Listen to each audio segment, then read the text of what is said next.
Here's my thoughts on Twitter. Number one is they just changed it. It used to be that you only could put in 140 characters plus a photo or a video. The video basically is either 45 seconds at defaults there or 1 minute long. And then what they just recently changed is they upped the characters to 280. So when you mean characters, it means like even the spaces or emojis between words are going to count towards that 280 character limit. And then the other thing that Twitter is commonly known for a lot of time is the hashtags in order for you to be a part of a specific conversation. So think of Twitter like a national like coffee like pot like at work if, people always go to this coffee machine and they end up chatting a little bit. In the United States we something refer to that as like the water cooler. Not that anyone really has water coolers these days, but imagine that, right? So I think nowadays it's basically the coffee pot, right? So everyone will go to the coffee pot, get their coffee, and as they're getting coffee they start chit chatting with each other. And that's exactly what Twitter is. It's a national coffee pot. It's a Keurig machine, the national Keurig machine. And basically people are talking about specific topics, and then they can put in hashtags, which then make things then accessible. So that way you can be on the same feed of conversation. So it's really unique in the standpoint that, let's say you and I worked in the same Manchester U football game out in England, and now all of a sudden we can follow this hashtag of, let's say, Man U versus Man City. That's the hashtag, right? And then what happens is, as you're making out posts, you're watching what other people are saying in real time. If you like what they're saying or you don't, you can now start having a dialogue instantaneously. Now, of course, these are just sound bites, and so the fun thing that kind of came of all these things is like memes and or is it yeah memes and gifs, and just to be able to express like your emotion, since 140 characters wasn't enough. Now we got 280, so now you have a little bit more way to be a little bit more long-winded. I don't know if it's a good or bad thing. We'll find out. And so that's really how people end up using Twitter. Is that it's a lot of kind of broadcasting out there of going, this is me, this is what I'm doing.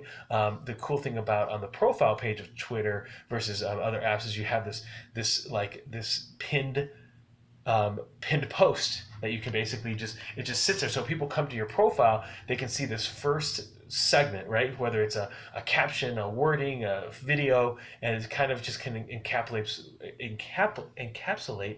who you are, maybe summarize kind of what your intent is. It could be funny, it could be more intellectually stimulating. And so that's kind of the fun thing about Twitter, is that it goes across the realms on a whole multitude of different from politics to, I think a lot of people get their news feeds through Twitter right now. I know a lot of local news anchors are using Twitter as a way to be able to broadcast things out. I mean, just for example, last year my sons, when they're at elementary school, there was concern of someone that was violent in the community, and so when you start hearing about things like that, they get concerned about children. And so one of the protocols is to actually lock down the school, and that's exactly what they ended up doing. And so I was able to get a tweet out, or I was able to, sorry, I received a tweet from the school district that had happened, and also my local bank had also sent out to them like, hey, something's happened, so we're right now in lockdown mode. And so that's a pretty impactful thing.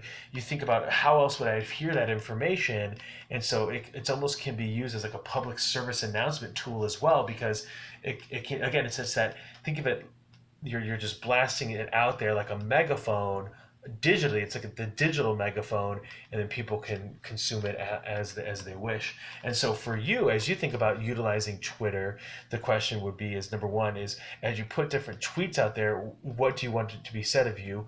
A lot of people end up just retweeting a lot of what other people are saying. So think of that more like you're a DJ of content. You're basically hearing the different things that you want out there, and then you're just pushing it upon a specific audience. And so there's a lot of people that do that.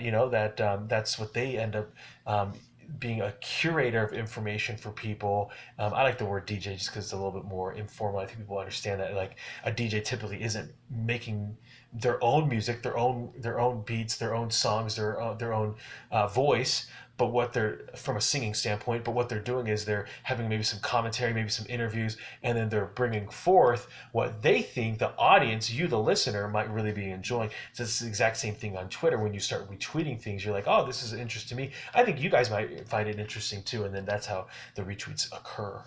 Sherm's out.